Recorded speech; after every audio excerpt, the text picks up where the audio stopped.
creating jobs and making sure Ohioans have the training to get those jobs. It's been the Senate's #1 priority and was also our #1 piece of legislation in this General Assembly. We're going to talk with the sponsor of that bill, State Senator Bill Beagle, today's Caucus Conversation.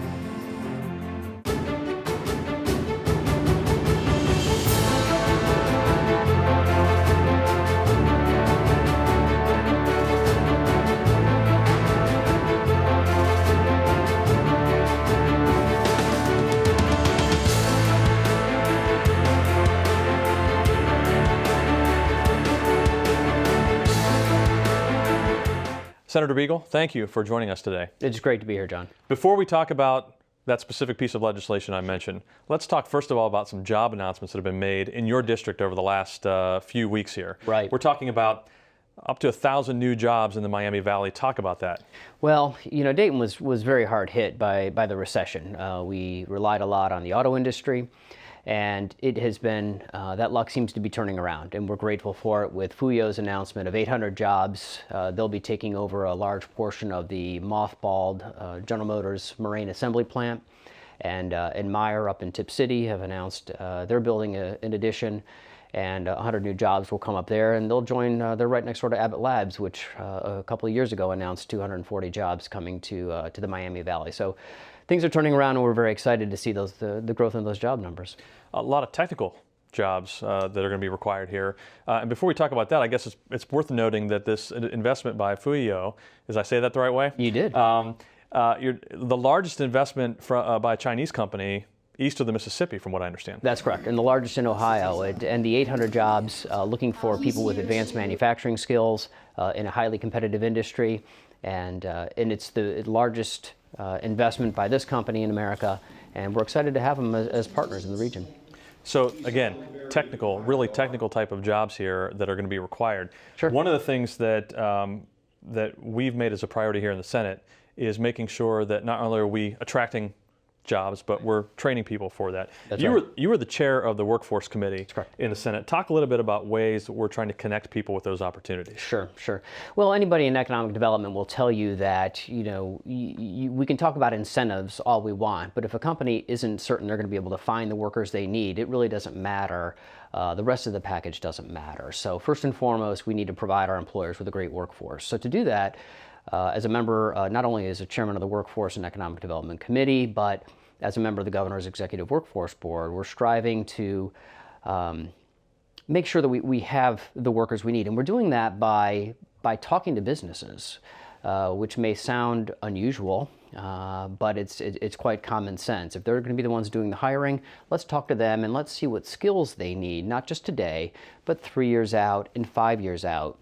And when we get that data, we're going to turn around and go to our training partners, our two-year schools, our career technical centers, and our universities, our high schools, and make sure that they are providing the skills to our workforce necessary that these employers say they need. Yeah, it really is kind of, and this expands even to education, the way that we're, you know, what courses we're providing at the elementary and secondary level. Sure. Well, it's interesting that I sit on Senator Lehner's Education Committee, and of the 10 people on my Workforce Committee, 6 of us sit on the Education Committee, because you're right, they are intertwined, and we want to make sure that we are moving along in the same direction.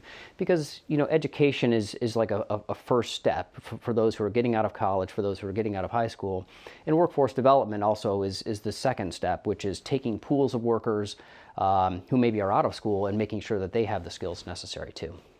Speaking of workforce, Senate Bill 1, our priority piece of legislation, which you were the lead sponsor. Correct. It's the Ohio Means Jobs Revolving Workforce Loan Program. Right. It's a mouthful. Not a graceful name. Well, but it does some really great things. It does. Talk about that. Well, it was a long time coming, and through my work in my district and my co-sponsor, Senator Balderson, you know, one of the things you hear about workforce dollars, a lot of them are federal, and so you know, they're not necessarily flexible, and so we worked hard to come up with something that provided more flexibility. And so we decided to take one-time casino licensing dollars and turn them into a revolving loan fund so that they will be able to be reused time and again to improve our workforce. And we are working along with the Board of Regents and the Treasurer's Department to make sure that we've got a program that provides maximum flexibility. So we are encouraging businesses to partner with local education institutions, and in tandem they're going to come to the state and say, we have a training program and we would like some help in making sure that our students can get funded. And that's where the revolving loan fund works in, is we will make sure that those students can get the training they need. And typically there's going to be, these have to be for in-demand jobs, which is one of the things that makes it different from a lot of other programs. So we are going to, the Board of Regents will insist that these are in-demand jobs. Employers are likely to step up and hire these graduates because they're at the formation of the program. And they're also going to, I think, help students. We'd like to see them help students maybe pay back some of these loans as well as part of their employment package. And what type of investment are we talking about here? It's fairly significant. It is. It's a $25 million revolving loan fund. And on the one hand, it does seem like a lot of money. We have used, the governor has programs for incumbent worker training vouchers of $20 million and $30 million. And you can actually see demand line up in as little as 24 hours to consume those types of dollars when you're talking statewide.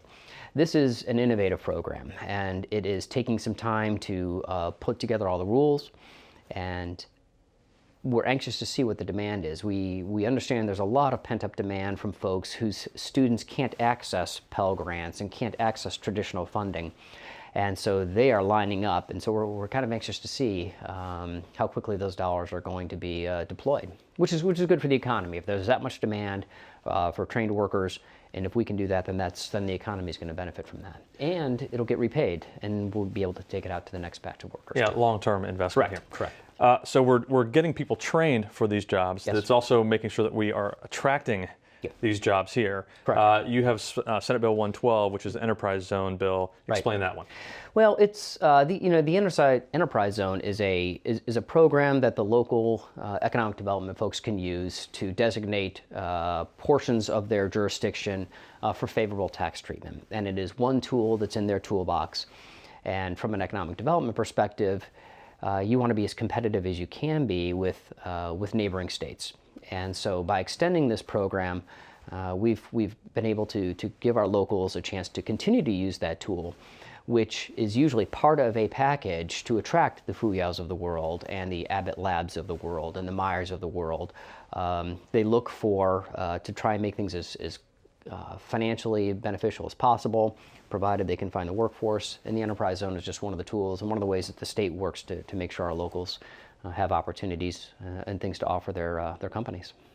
We've talked a lot about job creation, economic development. Mm-hmm. There are other things that you're working on at the State House too. You and Senator Burke have put together some adoption legislation. Sure. That's an important issue here in this state. Talk a little bit about it. Well, Senate Bill 23 was groundbreaking in some respects, and Ohio had a three-tiered system in terms of access to your original birth records. And we had a population of folks born between 1964 and 1996 who had no access to their original birth records if you're an adoptee. And Senator Burke is actually an adoptee who fell into that window. And I've got siblings who are adopted from another state, which is also closed, and they can't get their original birth records. So we both understand firsthand the pain and the frustration that can be found if you're an adoptee and you can't get those. So we worked very hard with a number of groups, including Ohio Right to Life, to come up with a bill that opens up those records while still affording birth parents an opportunity to remain anonymous if they choose to. And that kind of made it groundbreaking, because there are other states who have closed records, and adoptees are working to get those records opened up. And we hope that this could be some model legislation that can impact up to 400,000 Ohioans. And there's a tremendous excitement in the adoption community that in about a year or so they're going to be able to have access to their birth records and give them some sort of emotional closure and connection and information that a lot of us just can't appreciate. We have just about a minute or so left. You're wrapping up. This is the last year of your first term. That's correct. In the state Senate. Hard to believe. 4 years go by pretty quickly, don't they? Some days are very long, and yet 4 years together go quite quick. Yes. Any other things that you'd like to just mention real quickly as some of the things that you feel have been great accomplishments over the last 4 years as with your time in the General Assembly? Well, we've been very busy, right? In the time I've been here, and when I ran in 2010, I talked a lot about jobs in the economy. That's what everybody was talking about in Western Ohio and in the Miami Valley, was jobs in the economy. And I'm grateful to have been part of a team that has turned Ohio around. We have balanced our budget without raising taxes. We've provided tax cuts. We've provided some additional funding to schools, additional workforce dollars. We've coordinated workforce efforts. And that is a legacy that I'm very proud of. In the 5th District is a diverse district politically, but one thing everybody agrees on is that managing your money, living within your means, and providing good career opportunities in education are paramount. That's what everybody agrees on. And I'm thrilled to be part of the Education Committee, the Workforce Committee, and to be part of budgets that are responsible, providing tax cuts, and focusing on the needs of our businesses and our employers and our job creators. And I'm grateful for that, and I hope to be able to do it for 4 more years. Senator, thanks so much for spending some time with us today. Really appreciate it. Glad to be here. And thank you for joining us. As always, you can keep up to date with us every day on our social media pages, Facebook, Twitter, Instagram, and YouTube at Ohio Senate GOP, or visit our website, ohiosenate.gov/Republicans. Thanks for watching.